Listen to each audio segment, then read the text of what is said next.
So I got seeds starting envy. The greenhouse is full. We're a little hotter down here than other areas, and some of my YouTube buddies and everybody else has already got plants up, ready to go in the ground or get them in the ground, and we're kind of behind everybody a little bit. But I spent all day Friday in the greenhouse filling her up with plants, and these is the ones that's furthest along I got. This is some Flame Star cauliflower here, and they coming along good. They look good. I think I just forgot to plant that last row back there. I think you did too, but besides that, it looks like you got about 99% germination. I see one cell empty there. Yeah, there's a couple empty cells. I got one coming up there. I don't see but one. But pretty good germination. Yep. Pretty good germination overall. So happy with that. You always want to have full seed flat. You don't ever like it when you get just a, you know. I think sweat got in your eyes on that last one. Sweat might have got in my eyes. Something happened there, but time to get them seeds started. It's time. I planted, and we'll talk about this a little more later. I planted cauliflower, I got cabbage, I got broccoli, collards, turnips, mustard, beets, a little bit of it all planted. I see that. Now I'm gonna direct seed my mustard. You gonna direct seed your mustard? I'm gonna direct seed my mustard and my turnips. Well, the mustard I planted in the seed tray was the curled mustard, and I'm just gonna plant me a little spot of it, and so I wanted to transplant it, get it going a little faster. I'm gonna plant some in red mustard. Yeah, those got a little bite to them. I like some bite. A little bite. Let's say hey to everybody. Hello everyone, and welcome to the Row by Row Garden Show. I'm Travis. And I'm Greg. And we're excited to have you with us tonight. We've got a good show planned. We're going to talk about some fertilization requirements or fertilizer programs, so to say, for a couple of our most popular fall brassicas out there. Ones that some people tend to struggle with. Kind of give you some a breakdown of what you need to expect to be given to those plants to get them to produce like you would expect them to. Before we do that, we always have a little show and tell. We're talking about the seeds and the germ rate, and I noticed this. So several of our other YouTube channels that we partner with, they are growing seeds in our seed trays. Everybody likes our seed trays, but they're growing not just our seeds from other companies, and I won't mention those companies' names, but in their videos, and they're not really pointing it out because they're not trying to create a competition, but I could tell that our seeds germinate a lot faster and more consistently than the other seed companies that some of these guys are using. You pay for what you get sometimes.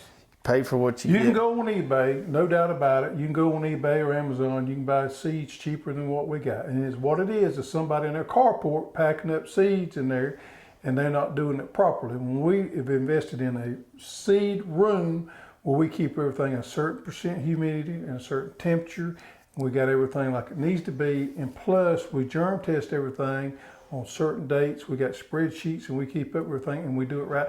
And that's the reason our seeds cost a little bit more, because you pay for what you get. All of our seeds get germ tested every 9 months. And we post, I always tell people this, whoever you buy your seeds from, if they don't have the cojones to put the germ rate on the back of it, something's wrong. So we put it on the back of everyone so you know what to expect there. Sweet corn, I got sweet corn coming up about that tall. It's growing fast. It is growing fast. It's going to be interesting to see if you make that or not. I mean, I'm pulling for you, but you're going to be cutting it close. I don't think so. I'm thinking early October or mid-October or so. I think I'll have plenty of time. In the past at the expo, we had planted it as late as mid-September and been okay. I believe I transplanted at that time, but you might be correct. I'm pulling for you. It may be all right. Yeah, I think I'm gonna be all right. Cover crops, I got some cover crops still looking good. I got some sun hemp and some sorghum sudan about waist tall. I just planted another big old 40 by my main big garden plot, the one that does the best for me or has over the years, the one that's been there the longest. I really hadn't cover cropped in a while, so I was squeezing in some sorghum there. It probably won't ever get knee high because I'm gonna plant my carrots there. and maybe some onions and stuff. But I'm squeezing in a quick little sorghum run there. I'm doing the same thing. So I always get, I got my garden cleaned up. I got cover crops on everything but one spot. And I'm getting ready for my fall garden. So I'm in that little bit of transition period. But we always get people talking about, have we got time to plant a cover crop? Well, I just planted all cover crops. I planted sorghum sudan, I planted sun hemp, I planted buckwheat, I even planted some mustard on some of them. I got plenty of time with these southern ones because as soon as they come up, probably within 2 to 3 weeks, I'm gonna cut them back in. Right. So you got plenty of time left. It's better than leaving it bare. Yeah, if you could live in the southern United States, even if you live in a zone 6 or 7, I still think you get time to put a short-term summer cover crop in. The summer cover crops are different than the winter cover crops. These things grow fast. You get them up, terminate them, as they say, or get rid of them, turn them in, you'll be fine. Especially if you're waiting, like me, waiting to plant stuff like carrots, which would be October, or even onions, which would be November. You got plenty of time to get a good cover crop off. The other thing, I've been hearing a lot of people, and it's that time of year, talk about seeing where they're having nematode problems. Yeah. And if you grow okra, you're going to have some nematode problems. Okra, tomatoes, they can get on those type of things. Yeah. Now, last year we did several videos and we talked a lot on the show about the broadleaf mustard, using that as a cover crop to get rid of the nematodes, and it worked really well for me last year. I haven't noticed any nematode problems this year, so I haven't planted any broadleaf mustard yet. If I do notice any, the telltale signs, go out there and pull up one of your okra plants. And when you do, if you see them knots on the roots, you know you got a problem. Don't panic because everybody has a little bit of that, but it does indicate a problem. So I haven't seen any yet. If I do, you can get that stuff growing fast. But check the roots. If you've got some, plant you a cover crop of broadleaf mustard. The trick is there, as we talked about last year, you got to chop it up and till it in. Quick. You don't have a whole lot of time there. You want those leaves to start releasing those chemicals. And the good thing about the mustard, and this is what I'm going to do. So I got mustard growing 2 of my bigger plots. Well, I can eat that mustard as it comes out, and when it's nice and tender, we can eat it, and also you till it back in as a cover crop. So it's twofold. Yeah, and mustard's one of those cut and come again type crops. Yep. You can cut it and it'll grow back. And it's fairly inexpensive. I mean, it's one of the cheaper cover crops you can put out there. Speaking of mustard, we have it now available in quarter-pound packs. Right, on the website. On the website. It's not in the cover crop section, it's in the green section where the other mustard is, but if you want to grow we got 2, we got the curled, and then the Florida broadleaf is the traditional flat leaf mustard. A lot of people like to just scatter plant that. So you can get a quarter-pound of that if you just want to, throw your little plot out. Now, a quarter-pound is probably enough for most people if you're going to broadcast it, or even if you're going to direct seed it. Got your little raised bed, perfect. And it's not, less than $10. Something like that, yeah. All right, so this week we're going to get into talking about growing some fall brassicas in detail and some growing strategies, some fertilizer recommendations. And these are, I picked 4 just to keep it simple this week. We're not going to talk about all fall crops, but these 4 brassicas are ones that we seem to get more questions about, people having more issues with. So the NC State, or North Carolina State University, has some really good information out there on programs for different crops and stuff, but a lot of their stuff is on a per acre basis, and so I went in there and kind of dug around and broke it down to make it more sense for us smaller guys. Common mistake most people make on these brassicas is not enough fertilizer. A lot of them are very heavy feeders. They are, and you don't think about cabbage. Cabbage almost has close to the same nitrogen requirement as corn does. It's unbelievable how much nitrogen it takes to make one of those big old pretty heads of cabbage. Yeah, and so there's a lot of cabbage growing around here, and most of it, or a lot of it, goes to coleslaw. Yep. So if you go to Kentucky Fried Chicken or somewhere and eat coleslaw, there's a good chance that cabbage wasn't growing far from us. We have a plant here in the county we live in that makes that coleslaw. All right. So we grow a lot of fresh market cabbage too. We grow more cabbage in this area that we live in right here than anywhere this side of the Mississippi River. Before we get into each individual crop, I want to talk about just standard row spacing here on these type of, we're going to be talking today about cabbage, broccoli, cauliflower, and Brussels sprouts in particular. Row spacing on these, I almost with all of my fall crops, because it makes it easier to go in there and rotate, and I can leave my drip I don't move my drip along my main line. I go with a standard 3-foot spacing on everything. And then that way, when I do get rid of a crop of cabbage and I want to plant some beets there, I can pull up that tape, leave it connected, cultivate the area, put the tape right back down, and boom, it's quick. Lettuce, same thing. So for fall in general, for your cool weather stuff, I do a standard 3-foot row space. I do too. Now, some of these things I will plant on double rows. We're not talking about lettuce today, but I definitely plant those on double rows.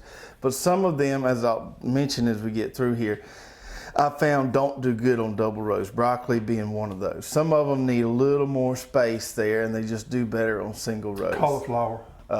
Right.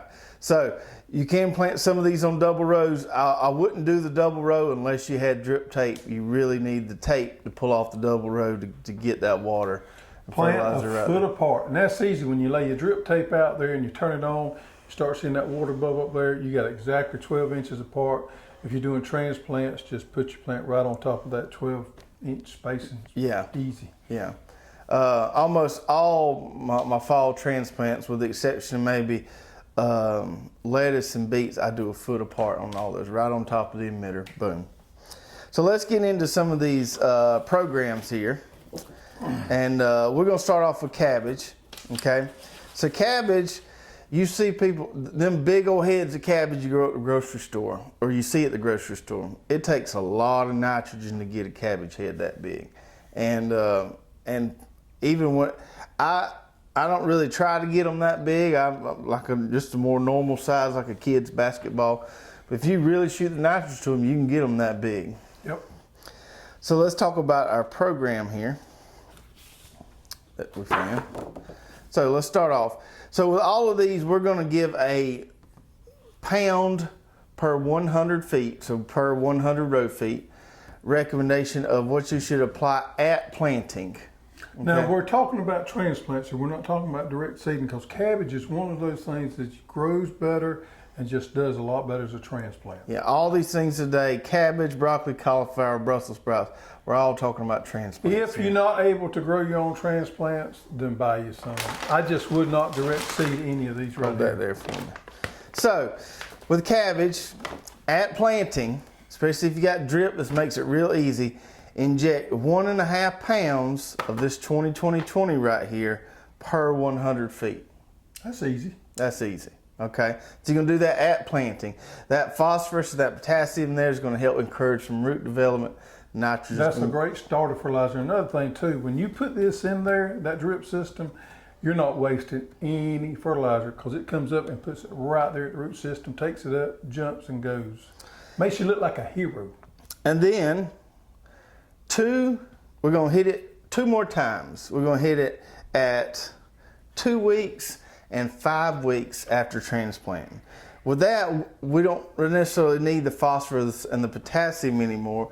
We're going to come in with just a straight nitrogen source. And you may have some that you like to use, but as far as a good straight nitrogen source, that Chilean nitrate works really well. So you can use something that's comparable in the amount of nitrogen, but 1 pound of the Chilean nitrate per 100 feet at 2 and 5 weeks on the cabbage. Yep.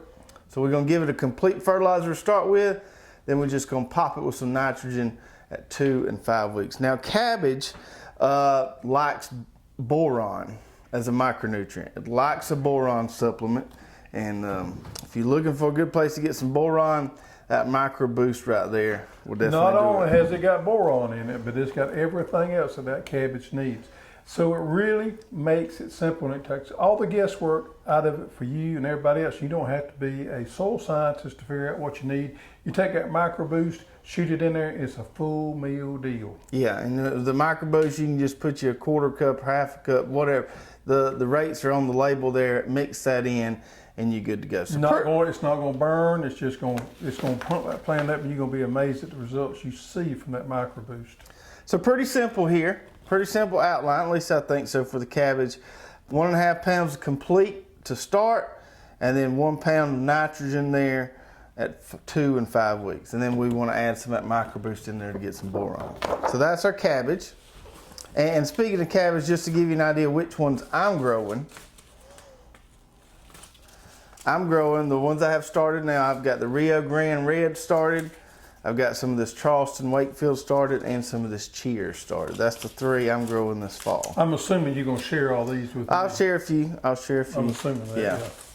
Being as it is my greenhouse. Yeah, we'll see what we can do. All right, the second one we're going to get into is broccoli, okay? And broccoli is, before we get in the program, broccoli is tough around these parts because it can strike off hot anytime. And I was talking to one of my wife's friends. Her husband is a big farmer over in Barwick, big produce farmer.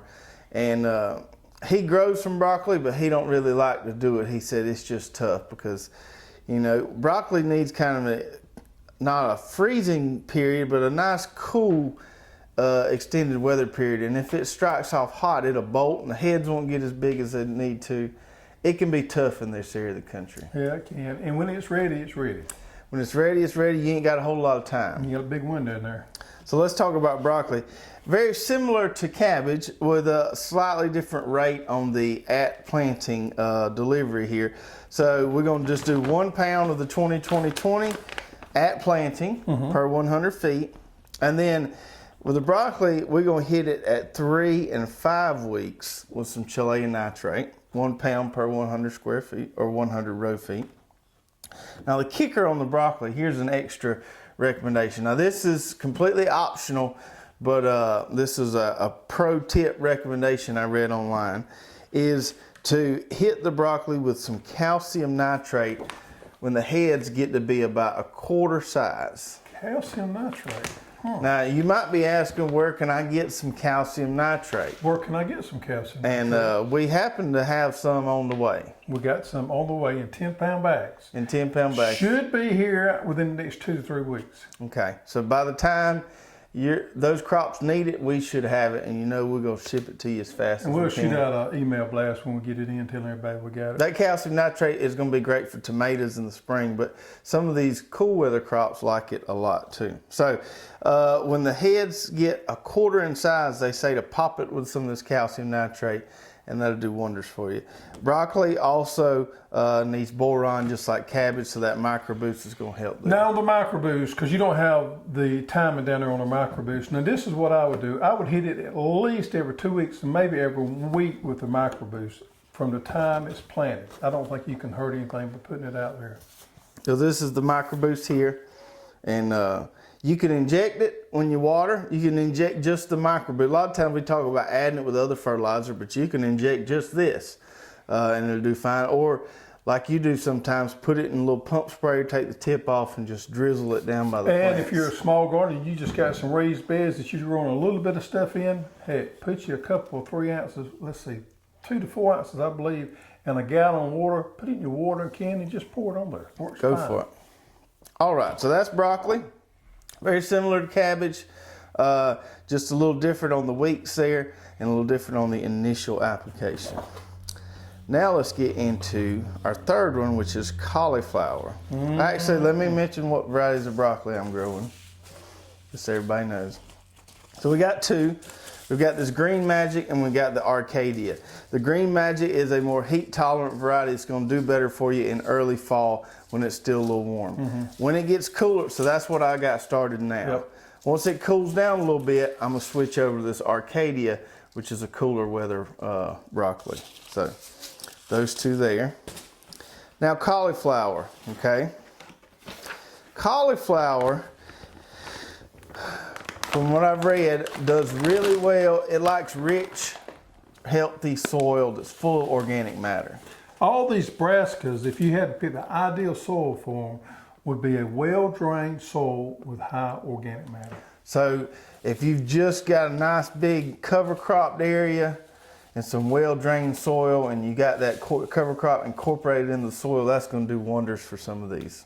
Now, on all these brassicas, when we talk about, one thing not to forget is pH. So the ideal pH for all of these is between 6.0 and 6.5. That's right. So if you hadn't got it adjusted toward that, say in that range there, make preparations to do that. It's real easy to do, but make sure you understand where you at before you start adding anything to get your pH up. But the ideal 6.0, 6.5. Okay. The cauliflower is almost identical to the broccoli. We're doing 1 pound of 20-20-20 at planting. We're doing 1 pound of Chilean nitrate, except we're just doing it here at 4 weeks. We're just doing one application there. So 1 pound Chilean nitrate at 4 weeks. And then the cauliflower, we talked about the cabbage and the broccoli needing boron. Cauliflower needs boron, really needs magnesium, and it needs molybdenum. Molybdenum. And our microboost has all three of those. That. So there again, you back it at weekly, 10 days or 2 weeks. I prefer weekly, shoot it with the microboost. That's right. That'll do it good. So, cauliflower, as far as what we've got planted, I showed you my tray of the... I'm going to let you hold them up there, but I'm going to tell you what, if you really want to grow something that's fun to grow, and we've grown all three of these varieties before at the same time, and you talking about making a splash of color and something really fun, you grow you a white one, a yellow one, and a purple at the same time, man, it's off the chart. So we've got the Flame Star, which is what I showed you earlier, the Snowball, and the Graffiti. And all of these have a germ rate listed of around 95%. But from my experiences, what I've seen other channels, a lot of people are getting around 100. So good germination on these guys here. So that was the cauliflower. And with cauliflower, one more thing is the wrapping of the leaves. If you get too much sunlight, especially on the white ones, it can start to discolor, and if you grow white cauliflower, you expect it to be white. So the Snowball does really good at wrapping that head so it doesn't stays nice and white for you. Then our last one here is probably the most challenging one to grow, but it very well can be one of the most rewarding too. And here we're talking about Brussels sprouts, okay? And Brussels sprouts need cool weather. You gotta have it. They gotta have it to make them nice, tight sprouts. Now, I have failed at Brussels sprouts many a times. I have also grown some pretty good ones many times. Do you know what's one of my most favorite foods to eat? If you've not had roasted Brussels sprouts with some sauteed onions and a little bit of that bacon in there, you have missing out on life. It's fine stuff. It's good stuff. However, it can be challenging to grow. Of the ones we mentioned here today, the Brussels sprouts are the toughest. Yeah, they can be. They can be. Brussels sprouts, like I said, like cooler weather, if it's too hot, and I've had this happen before, what will happen is the sprouts you get will just be kind of loose and it'll feel empty. There won't be anything in there. To get the nice, tight sprouts that are almost like mini cabbages, you need some cool weather. They take a long time to grow. Heck, they can take 100 days easy to grow Brussels sprouts. And anytime you get something that takes that long, you can be challenged with some insect problems. Flea beetles, worms, things like that. So you got to make sure you stay on a good insect program with any of these, but especially Brussels sprouts. So we can plant Brussels sprouts kind of 2 times. We can plant them in fall and we can plant them in late winter. If you can get some in the ground in January, sometimes they'll come off in spring. If you don't have a super early hot spring, you can plant them we can plant them in January and get them off. But fall is the ideal time, early fall. So the fertilizer requirements for Brussels sprouts are the heaviest feeder of the 4 we have talked about. Did not so far. So similar program, but a little heavier on the application there. So Brussels sprouts going to want 2.5 pounds of that complete 20-20-20 at planting time. So twice the rate of some of these others out there. And then instead of just doing one other application of nitrogen or 2 others, we're going to hit these guys every 4 weeks or every month with 1.5 pounds of some straight nitrogen, or excuse me, of the calcium nitrate. So for Brussels sprouts, they recommend the calcium nitrate, which we're getting in 1.5 pounds every 4 weeks. And the calcium is supposed to really help the sprout development there.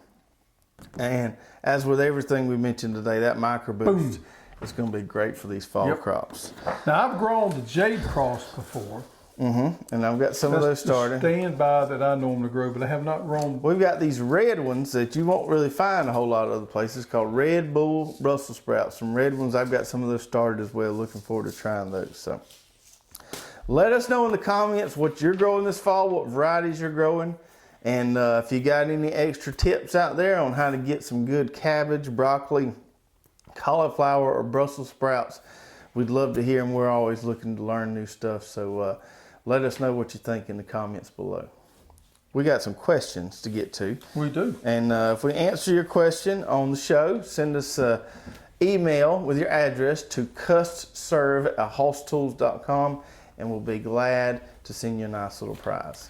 Question number 1 comes from the Machining Man, and he says the tarp that we sell looks like a mosquito breeding ground during rainy periods. What is your experience? So here's my experience. I have right behind, if you watch my videos, you'll see like some pine trees right behind my garden, or right on the other side of them pine trees. I'm talking 20 feet. There's 2 big old ponds. So I've got plenty of mosquito breeding grounds. And yes, the tarp, if it comes a heavy rain, those tarps will hold a little bit of water, but it usually evaporates pretty quick. I haven't noticed any mosquitoes on top of the tarps at all. No problems with that. The water usually dries up pretty quick. Haven't seen any problems with that. But while I'm talking about that, I want to mention this. I've had a lot of people comment on the videos to say they would never use a tarp because it's going to kill all their soil biology and bake their soil. Well, I haven't done a temperature test, but I can tell you this. My soil that's underneath the tarp is a lot cooler than that soil that's sitting out in the sun. When I'm gonna have to come clean here. When we first started this, I thought the same thing. In my mind, this is the way an old man's mind works. That black is going to attract the heat, and it's going to heat up underneath there. It does, but the tarps absorb it on. But this is right. The black has, and that's the reason we have black shingles on houses. That black actually blocks the sunlight from going through there. It shades it out, so it's actually shading it out instead of heating it up. So it doesn't have that effect that I originally thought, because several times I've went out there in the middle of the day, stuck my head underneath there just to see how hot it was, and it's not like it's baking the soil or anything. Yeah, it's not the effect you're getting. Now, if you want to do that, you do that with a clear top. Create a greenhouse effect, right? Yeah. And I can tell simply, if I go out in my garden in August and have to get on my knees and do anything, I better be wearing long pants, and I can't stay there for long because that sandy soil gets hot. Hot. You can't walk on it barefoot or nothing. But when I pull that tarp back, you can waller on it all you want to, and it's not going to be hot. So it doesn't bake it. Second question here is from the McLeod Homestead, and this is a really good question here. Are your seeds directly for the southern states, or can people like me in northern Pennsylvania grow them? I would really like to try the Cherokee pumpkin or the blue pumpkins we have. Absolutely. Matter of fact, you can grow pumpkins better than we can here. All the seeds that we have can be grown anywhere. Now, you just got to change your planting date, and sometimes we get caught up on what we do. When we, like, you know, in the fall, we're lagging behind everybody. Everybody's done got their fall crops in. In the springtime, we're jumping ahead of them. So the fact of the matter is, just understand what zone you're in and your planting dates, and all these work fine, and you can actually do better than we can on certain things like pumpkins. Pumpkins are challenging for us. We have to grow them in the springtime. We can't grow them in the fall. You can grow them up there, and when it starts getting cold weather, they start coming off, and that's when everybody wants pumpkins. So to answer your question, yes, you can grow everything we can grow. Sometimes you can grow it better, and sometimes you can't. Just understand what your zone is, look to your planting dates, and keep up with all that, and you'll have it licked. I like to tell people this. So we carry a lot of disease-resistant varieties because we have a lot of disease and insect pressure down here.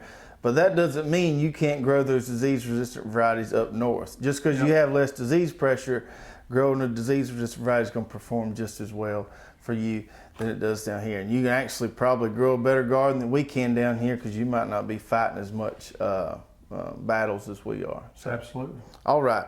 Good show tonight. Put something in the comments. Let us know what you think about fall planting, what you got going on, and we will see you guys next week. Take care.